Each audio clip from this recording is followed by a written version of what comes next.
tanggapan. Nah, ya. Mas Julang pinarak riyen nggih, Mas. Siap. Kula tak magita mbacutne gelar cerita. Ya. Siap. Oh.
Mara sang Arjuna Asmunira kama nungsan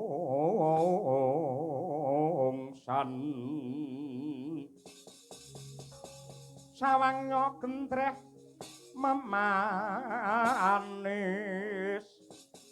ong liringe dikamantyan kengis sing ujwala kongas singa mulat leng-leng brangtok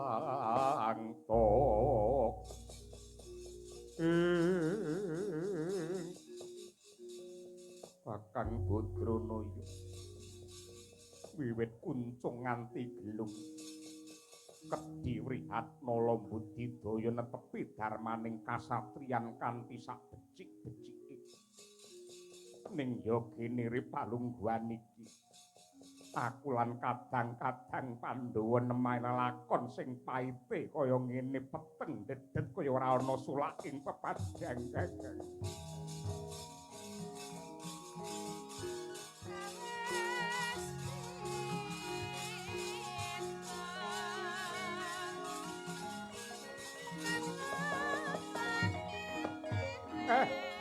Begegek ugek sadulita Nuwun sewu Gus Ndara kedhi wrihatnala kula mboten maido pancen sampeyan wis netepi jejering satriya tama nanging nuwun sewu menungsa niku yen uripe saya kandel panembahe lan saya becik kang dadi pakartine yektine malah saya gedhe cobane Den. Nanging pacoban menika yektosipun dados rabuke iman lan kangge njembarake rasa sabar. Kejawi saking menika manungsa niku ora bisa uwal saka tembung diuja lan diuji. Wong urip niku ora bisa ninggalake tembung diuja lan diuji. Wong yen diuja mesti bakal diuji, wong yen diuji bakale ya diuja. Mula antarane diuja lan diuji kuwi rong perangan sing ora bisa dipisahake. Mula kudu setiti, permati lan ngati-ati. Wong sugih nika ya nampa ujian. Wong sugih cobane dadi wong serakah, wong pangkat ujiane dadi wong murka, wong pinter ujiane dadi wong sombong, dene wong sregep ngibadah ujiane dadi wong sing semuti suci, Gus.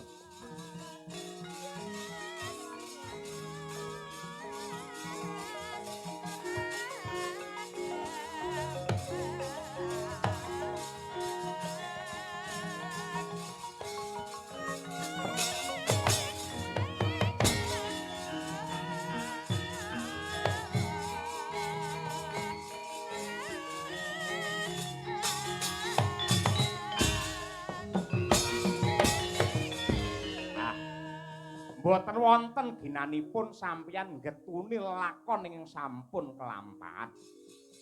Ning mangsawang nika ingkang dumados wonten madyaning alun-alun ingkang raka nenggih pun jaga Bilawa tetandhingan kaliyan Raden Rajamala. Wonten bab ingkang ganjil, wonten bab ingkang boten kinten tinemu ing nalar. Saben-saben Rajamala mati cinemplungake wonten madyaning Sendhang Watari bali urip melih ngoten marambah makaping-kaping. Yen sampeyan ora makarti sampeyan ora tumandang bakale sampeyan mengko getun keduwung tembe wurine yen nganti Sang Jaka Bilawa mati.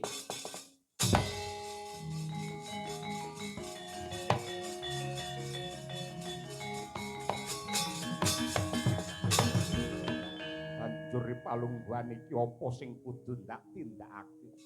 Sampeyan mangju mangkat. Kula kelingan sampeyan nalika mapan wonten ing wana Kamiyaka nate dipun paringi wujudipun sipat kandel minangka piyandel. Jemparing Brama Warastra saking Bathara Brama. Niku mang lepaske mang tibake wonten Sendhang Watari bar niku mang surung donga kira-kira lakone niki mangke pripun Si Rajamala? Pitrakala kang kuninga sampun samya matalni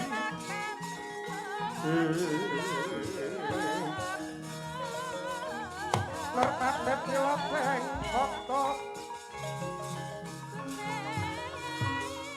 kasman kumen tangni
Rinangka kinempet-empet dosang reknaning bawana ya si tukang walang ati waladala babar pisan aku ora nduga mono kowe beda karo padatan sing wis-wis saben mati cinemplungake sendang watari bisa urip meneh ning ya kene ripalungguhan iki lebur tumpur kaya ngono Raja Malang.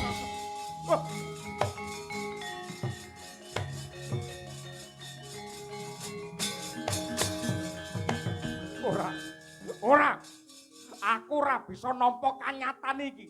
Sawangen Patih Kencaka. Jagone mundur, botohe maju. Saanane menungsa wirala babati kulune.